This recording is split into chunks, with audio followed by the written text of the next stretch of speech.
আজ আমি কথা বলবো খারাপ অভ্যাস পরিবর্তন নিয়ে। অর্থাৎ আমরা এখন যা করছি বা যে কাজে অভ্যস্ত আছি সেই কাজটা থেকে আমরা অন্য কাজে শিফট করতে চাই বা যেতে চাই। আমরা হয়তো এখন খারাপ কাজ করতেছি বা বা এমন কোনো কাজ করছি যে কাজ করার জন্য আমার ভালো কাজগুলো করা হচ্ছে না, বা এই কাজগুলো করলে আমি ভবিষ্যতে ভালো কিছু পাবো না, বা আমার শরীর এবং মন দুটোই ক্ষতিগ্রস্ত হতে পারে। সেজন্য এখন আমরা কিভাবে আমাদের এই খারাপ অভ্যাসগুলো, ব্যাড হ্যাবিটগুলো পরিবর্তন করে নিউ হ্যাবিটগুলোকে আনতে পারি, সেই বিষয়টা নিয়ে আজকে আলোচনা হবে। সো আপনারা stay the video or like monologue, আপনি সম্পূর্ণ ভিডিওটা দেখতে থাকেন বা শুনতে থাকেন, ইনশাল্লাহ একটা ভালো সমাধান পেয়ে যাবেন। আর মাথায় রাখবেন, এখান থেকে যা কিছু শুনবেন আপনারা অবশ্যই আপনাদের জীবনে কাজে লাগার চেষ্টা করবেন। না হলে আমার মতো ছোট ইউটিউব ক্রিয়েটরের ভিডিও যদি দেখে আপনার উপকারে না আসে, বড় বড় ইউটিউব ক্রিয়েটরের ভিডিও দেখেও উপকারে আসবে না। অর্থাৎ যা সত্য তা সত্যই, আপনি যতই তালবাহানা করেন না কেন তা মিথ্যা হবে না। আপনাকে মেনে নিতেই হবে। আপনি জানুন কম, কিন্তু প্রয়োগ করুন বেশি, দেখবেন আপনি সবার থেকে এগিয়ে থাকবেন। এবং এমনকি আপনার থেকে যারা বুদ্ধিমানেও বেশি বা জ্ঞানী, তাদের থেকেও আপনি এগিয়ে থাকবেন যদি আপনি যতটুকুই জানবেন ততটুকুই আমল করেন বা কাজ করেন। তো আমরা মূল টপিকে ফিরে যাই। খারাপ অভ্যাস। এখন আমাদের সাধারণত কোন খারাপ অভ্যাসগুলো আমরা ত্যাগ করতে চাই? ম্যাক্সিমাম এখন আমরা আমাদের জেনারেশনে যে সমস্যাটা হচ্ছে সেটা হলো পর্ন ভিডিও দেখা এবং মাস্টারবেশন। এটা একটা বড় ধরনের একটা সমস্যা। এবং দ্বিতীয়ত গেমস, জুয়া এবং খারাপ খাবার খাওয়া, যেটাকে আমরা জ্যাক ফুড বা মদ, গাঁজা ইত্যাদি, যেগুলো আমাদের শরীরের জন্য ক্ষতিকর, সেই খাবারগুলোকে ত্যাগ করা। তো আমরা আইডেন্টিফাই করতে পারি, প্রথমত হলো ফোন মাস্টারবেশন দেখা, এটা একটা খারাপ কাজ। এই ব্যাড হ্যাবিট থেকে ভালো অভ্যাসে যাওয়া। নাম্বার 2, মদ, জুয়া বা ধূমপান থেকে শুরু করে মদ, জুয়া, এটা হলো দ্বিতীয়। নাম্বার 3, আমাদের অভ্যাস, কথাবার্তা চেঞ্জ করা। নাম্বার 4, এবং আমাদের যে আচার আচরণগুলো আছে সেগুলোকে পরিবর্তন করা। এখন আমরা আমরা প্রথমত আমাদেরকে জানতে হবে আমরা কোন অভ্যাসটাকে চেঞ্জ করতে চাচ্ছি বা পরিবর্তন করতে চাচ্ছি। আপনি যদি চান যে আপনি পর্ন দেখা বন্ধ করবেন, মাস্টারবেশন দেখা বন্ধ করবেন, ওকে, এটা ফিক্সড করে রাখেন। এবং আপনি নিজেকে প্রশ্ন করেন, নিজের ব্রেনটাকে খাটান, দেখেন আপনি কেন ওই পর্ন দেখছেন, মাস্টারবেশন করছেন, এবং কখন দেখছেন এবং কী কারণে দেখছেন। সেই পই পই করে নিজের প্রশ্নগুলোর উত্তর বের করুন নিজের কাছ থেকে। কারণ আপনি নিজেকে পরিবর্তন করতে চাচ্ছেন, অন্যকে না। তাই অন্যের কাছ থেকে আপনি অন্যকে নিজের প্রশ্ন করলে হবে না, আপনাকে নিজেকে প্রশ্ন করতে হবে। এবং আপনি অন্যের কাছ থেকে সাহায্য নিতে পারেন। আপনার ফ্রেন্ড সার্কেল যারা ওই বিষয়ে অভিজ্ঞ আছে তাদের কাছ থেকে সহযোগিতা নিতে পারেন। কিন্তু ফার্স্ট অফ অল আপনাকেও প্রিপারেশন নিতে হবে যে আমি এই অভ্যাসটা ত্যাগ করতে চাচ্ছি। অর্থাৎ যখনই আপনি মনস্থির করবেন যে আমি এই অভ্যাসটা ত্যাগ করব, তাহলে আপনার ব্রেন অ্যালার্ট হয়ে যাবে এবং বলবে যে ঠিক আছে, এই অভ্যাসটা ত্যাগ করতে হবে। শুধু এই মনস্থির করলেই চলবে না, সেটাকে কাজও করতে হবে, না হলে ব্রেন কনফিউশনে পড়ে যাবে এবং আপনি যেটা চাচ্ছেন সেটা আর হবে না, ভুলে যাবেন। সো আপনি মনস্থির করলেন যে আপনি যে অভ্যাসটা ত্যাগ করতে চাচ্ছেন সেটা নির্দিষ্টভাবে চিহ্নিত করছেন এবং সেই অভ্যাসটা এখন ত্যাগ করতে চাচ্ছেন। এটা ফিক্সড, 100-100। এখন আপনি কিভাবে কাজ করবেন, এগোবেন কিভাবে? আপনারা হয়তো অনেকে শুনে থাকবেন যে অ্যাটমিক হ্যাবিটস নামে একটা বই, যেটা ইংরেজিতে লেখা, আপনারা বাংলাও অনুবাদ বই পেয়ে পাবেন, অনেক কম দরে পাওয়া যায়, তো আপনারা সংগ্রহ করে পড়তে পারেন। কারণ বই পড়ার চেষ্টা করেন ভাই, যখন আপনারা বই পড়বেন প্রতিটা শব্দের মাঝে আপনার মাথায় মুখ দিয়ে পড়বেন, এই শব্দ প্রতিটা আপনার মাথায় প্রসেস হবে, এবং এই প্রসেস হওয়ার সাথে সাথে আপনি চিন্তা করতে শিখবেন, এবং অপরের সামনে যখন কথা বলবেন তখন ওই বইয়ের শব্দ আপনার মাথার চিন্তা সব কিছু মিক্স হয়ে একটা কাস্টম কথা বাইর হয়ে আসবে, যেটা আপনি পছন্দ করেন এবং মানুষও শোনার জন্য আগ্রহ, এবং মানুষ মনে করবে কি কথাই বললো সে। সো এটা হলো বিষয়। আপনারা লক্ষ্য করেছেন যে আপনারা এই অভ্যাসটা ত্যাগ করবেন। এখন এই অভ্যাসটাকে ত্যাগ করবার জন্য আপনি কী কী পদক্ষেপ নিতে পারেন? আপনার প্রথমত আপনাকে নিশ্চিত করতে হবে আপনি কোন বদ অভ্যাসটাকে ত্যাগ করতে চাচ্ছেন বা পরিবর্তন করতে চাচ্ছেন। সেজন্য আপনাকে প্রথমে যে কাজটা করতে হবে, অল্প কিছু দিয়ে শুরু করা, অর্থাৎ ছোট করে হলে শুরু করা। অর্থাৎ আপনি চাইলে একেবারেই কোনো অভ্যাস ত্যাগ করতে পারবেন না, এটাই বাস্তব। আপনি যদি চান এটা করতে তাহলে খুবই আপসেট হবেন। হ্যাঁ, প্রথমত আপনাকে অবশ্যই এটা মাথায় গেড়ে নিতে হবে আপনি পারবেন, আপনি সব কিছু করতে পারেন। আপনার ব্রেনকে বুঝাতে হবে, এবং এই অভ্যাসটা সম্পর্কে তার ক্ষতি কি কি সব সম্পর্কে আপনাকে জানতে হবে। পর্ন মাস্টারবেশন করার সম্পর্কে আপনাকে জানতে হবে এর ক্ষতিগুলো কি কি।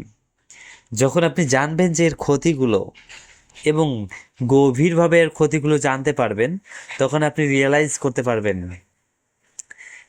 করবেন যে এটা তো অনেক ক্ষতি, আমার শরীরের ক্ষতি, আমার মনের ক্ষতি, আমার ভবিষ্যতের জন্য ক্ষতি।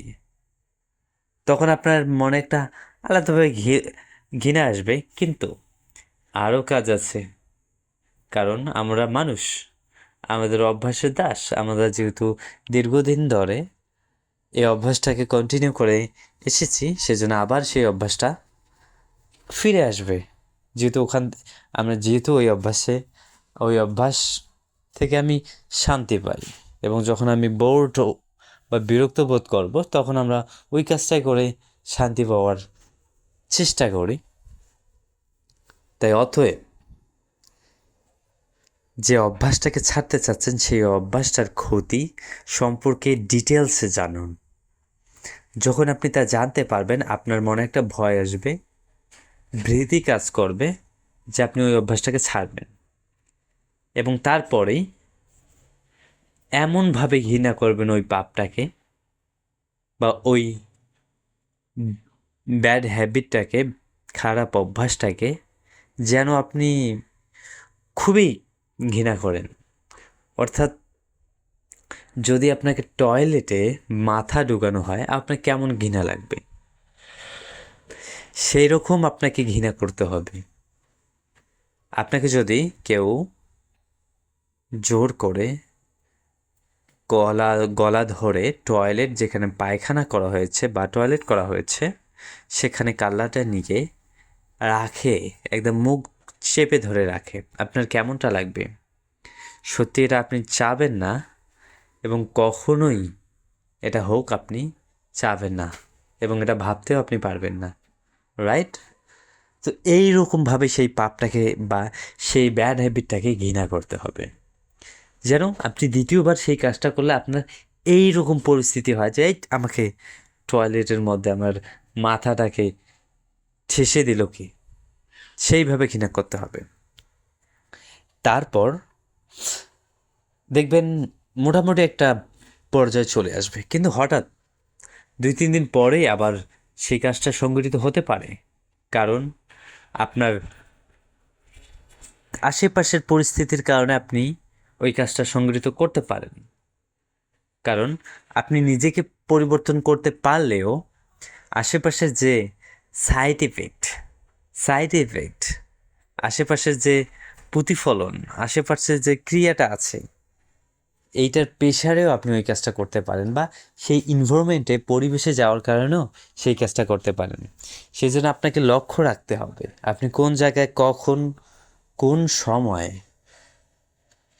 এই খারাপ অভ্যাসটা করে থাকেন, সেটা চিহ্নিত করে সেই জায়গাটাকে ত্যাগ ত্যাগ করতে হবে। এবং সেই সময়টা যদি আপনার কোনো কাজ না থাকে, তো এমন একটা কাজ তৈরি করুন যে কাজটা আপনার পছন্দের কাজ। হতে পারে বই পড়া, হতে পারে লেখা, হতে পারে ক্রিকেট, ফুটবল, খেলাধুলা করা, যেটার মাধ্যমে আপনার শারীরিক ব্যায়াম হয়। ওখানে আবার ব্যায়ামের জন্য আপনি কখনোই জুয়া, মদ এগুলোর দিকে যাবেন না, জুয়াতে যাবেন না। খেলাধুলায় জুয়া আসে, সেগুলো যাবেন না। আপনি মনকে শান্ত রাখার জন্য, মনকে খুশি রাখার জন্য চেষ্টা করবেন যেন আপনি জুয়াতে না যাওয়ার। পাশাপাশি আপনি খেলাধুলা করলেন, আপনার ভালো লাগবে। এবং যদি আপনি যদি ছোট বাচ্চাদের সাথে ভালো মিশতে পারেন, তাহলে ছোট বাচ্চাদের সাথে খেলতে পারেন, তাদেরকে মাঠে নিয়ে যেতে পারেন এবং তাদের সাথে খেলতে পারেন। একটু টাকা ব্যয় করলেন, 2টা ব্যাট কিনলেন, বল কিনলেন, দেখবেন ভালো লাগবে। এবং একটা কথা মাথায় রাখবেন, বিগ পরিবর্তন কখনো হয় না, ছোট ছোট পরিবর্তন দিয়ে বড় চেঞ্জ আসে। অর্থাৎ আপনি বড় পরিবর্তন করতে পারবেন না যতক্ষণ পর্যন্ত না আপনি ছোট পদক্ষেপ নিচ্ছেন। তাই ছোট পদক্ষেপ দিয়েই শুরু করুন। আপনি সেই বদ অভ্যাসটাকে চিহ্নিত করুন, ঘৃণা করুন এবং ধীরে ধীরে ছাড়ার চেষ্টা করুন। এবং পরিশেষে যেটা বলতে চাচ্ছি, সবার চিন্তা ভাবনা এক না, আবার সবার সমস্যার পরিমাণও এক না। আপনি হয়তো থাকতে পারেন ইন্টারমিডিয়েট পর্যায়ে, বা হালকা পাতলা দেখেন, বা হালকা পাতলা সেই খারাপ অভ্যাসটা কাজ করে থাকেন, বা হালকা পাতলা দেখেন, এরকম হলে অন্য বিষয়। আর যদি আপনি প্রচুর আসক্ত হয়ে থাকেন, সেটা অন্য বিষয়। যদি আপনি রেগুলার না, বা মাঝে মাঝে দেখে থাকেন, অবশ্যই আপনাকে এখনই করতে হবে। এটা আসলে আপনাদের শরীরের জন্য, আমাদের জন্য কতটা খারাপ, সেটা আপনি রিসার্চ করলেই দেখতে পারবেন। আপনি যে কোনো ধর্মের হন না কেন, আপনার ধর্মের ইবাদত শুরু করে দেন, আপনার ধর্মের মালিকের ইবাদত করা শুরু করে দেন। অর্থাৎ ধর্ম কখনো খারাপ কাজ করতে উদ্বুদ্ধ করে না। আপনি চেষ্টা করুন ধর্মের প্রতিটি বিষয় মানার জন্য। এর মাধ্যমে যেমন আপনি প্রশান্তময় জীবন লিড করতে পারবেন, পরিচালনা করতে পারবেন, তেমনিভাবে আপনার শরীর, স্বাস্থ্য, মন এবং ভবিষ্যৎকে গড়তে পারবেন।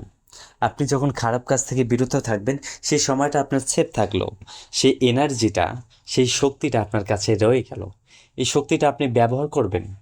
এখানে একটা প্রশ্ন থেকে যায়, অনেক সময় আমরা খারাপ অভ্যাসগুলো করে থাকি কারণ আমরা কোনো কাজ পাই না, আমাদের লক্ষ্য থাকে না, উদ্দেশ্য থাকে না। সেজন্য যখন আমাদের লক্ষ্য এবং উদ্দেশ্য থাকে না, তখন আমরা এমন এমন কাজগুলো করে থাকি যে কাজগুলো আমাদের ভবিষ্যৎকে ডুবে ফেলবে বা মেরে ফেলবে।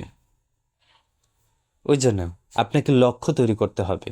আর আমাদের বডি, আমাদের মাইন্ড, আমাদের চিন্তা শক্তি অন্যভাবে কাজ করে। এর সাধারণ একটা নিয়ম আছে, এ সবসময় কোনো একটা কাজ করতে চায়, শিখতে চায় এবং ইমপ্রুভমেন্ট করতে চায়, এবং সেই ইমপ্রুভমেন্ট বা উন্নতির মাধ্যমে শান্তি পেতে চায়।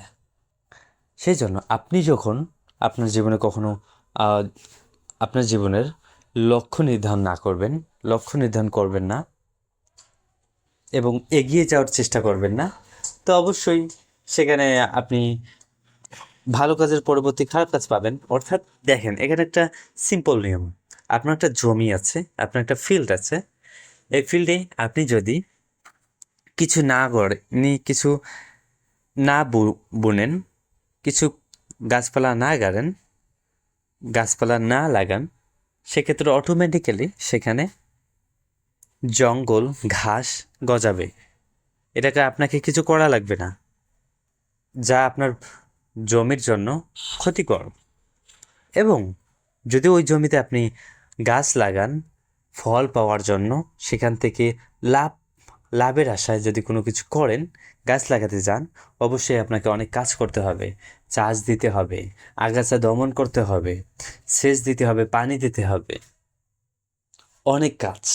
এবং পোকামাকড়ের হাত থেকে নিজের ফসলকে রক্ষা করতে হবে এবং সময় মতো সেই ফসলকে কেটে বাড়িতে আনতে হবে। দেখেন, আপনি ওখান থেকে কিছু লাভের আশা করতেছেন, ফল পাওয়ার আশা করতেছেন, সেজন্য আপনাকে কত পরিশ্রম করা লাগতেছে। আর যদি আপনি পরিশ্রম বাদ দেন, সেই মাঠটি অটোমেটিক্যালি ঘাস, জঙ্গল, ঝাড়ে ভর্তি হয়ে যাবে। এটা মাথায় রাখলে এটার মাধ্যমে কী বোঝা গেল যে আপনি যদি আপনার সময়টাকে কাজে না লাগান, অটোমেটিক্যালি এই সময়টা ব্যয় হবেই খারাপ কাজে। এটা অটোমেটিক্যালি, এটা নিশ্চিতভাবে চিন্তা, এটা মেনে নেয়, এটা প্রাকৃতিকভাবে নিয়ম। যদি আপনার সময়টাকে ভালো কাজে না লাগান, এটা অটোমেটিক্যালি খারাপ কাজে হবে। এটা হয় ভালো, না হয় খারাপ। এখন প্রশ্ন আসে, আপনি কোনটা নেবেন? আপনার পছন্দ কোন, না আপনি কোনটাকে চয়েস করবেন, ভালোটাকে নাকি খারাপটাকে? যদি ভালোটাকে পেতে চান, তাহলে অবশ্যই অবশ্যই আপনাকে পরিশ্রম করতে হবে, আপনাকে পরিশ্রমমুখী হতে হবে, আপনাকে পরিশ্রমমুখী হতে হবে। অন্য কী করছে, অন্যরা কি করছে তা দেখে ডিমোটিভেট হওয়ার কোনো নেই। সে বড় লোক, সে ধনী, তার বাপ মা অনেক সাপোর্ট দিচ্ছে, সে সাপোর্ট না পাওয়ার পরও অনেক উপরে গেছে, আপনি সাপোর্ট পাচ্ছেন তবুও নিচে পড়ে আছেন। সমস্যা নেই, সে গেছে যাক, তার জন্য দোয়া করেন, তার জন্য আশীর্বাদ করেন, সে যেন ভালো কিছু করতে পারে, সে আরও বড় হোক। বাঁচবো কত বছর আর ভাই, বাঁচবো কত বছর, সে ভালো হোক, তার মতে তার উপর হিংসা করার দরকার নেই। আপনার কাছে কি আছে, আপনি কতটুকু চেষ্টা করছেন, সেটার দিকে মনোযোগ দিন। দেখেন, আপনার কাছে 10 টাকা আছে, আপনি এই 10 টাকাকে কীভাবে বাড়াতে পারেন। আপনি অন্যের 1 লাখ টাকা আছে তা দেখার সময় নেই, আপনি নিজেরটা দেখেন, আপনি কিভাবে নিজেকে উন্নত করতে পারবেন। যখন এভাবে চিন্তা করবেন এবং নিজের ব্রেনকে খাটাবেন, নিজের ব্রেনকে প্রশ্ন করবেন এবং প্রশ্ন করে নিজের ব্রেন থেকে এই প্রশ্নগুলোর সঠিক উত্তর বাইর করবেন, তখন দেখবেন আপনার জীবন টোটালি চেঞ্জ হতে শুরু করবে। সব জিনিস চেঞ্জ হতে সময় লাগে, পরিবর্তন হতে সময় লাগে। তাই অবশ্যই ধারাবাহিকভাবে নিজের উপর কাজ করে যান, দেখবেন ইনশাল্লাহ আপনার 3-4 মাস পর নিজেকে দেখে চিনতে পারবেন না আমি কোথায় ছিলাম, কোথায় এসেছি। নিজেকে চিনতে পারবেন না মানে এ না যে আপনি নিজেকে ভুলে যাবেন, আপনার নিজের আগের সাথে বর্তমানকে কম্পেয়ার করে দেখবেন যে আপনি আগে কীরকম ছিলেন, এখন কীরকম। তো পরিশেষে এটাই বলতে চাই, নিজের ওপর কাজ করুন, নিজেকে সময় দিন এবং সদা সর্বদা নীরব থাকুন। চেষ্টা করুন অপরকে কষ্ট দেওয়া থেকে বিরত থাকার। তো আজকের মতো এখানেই, দেখা হবে নেক্সট কোনো বিষয় নিয়ে। ততক্ষণের জন্য ভালো থাকবেন। আসসালামু আলাইকুম ওয়া রাহমাতুল্লাহ।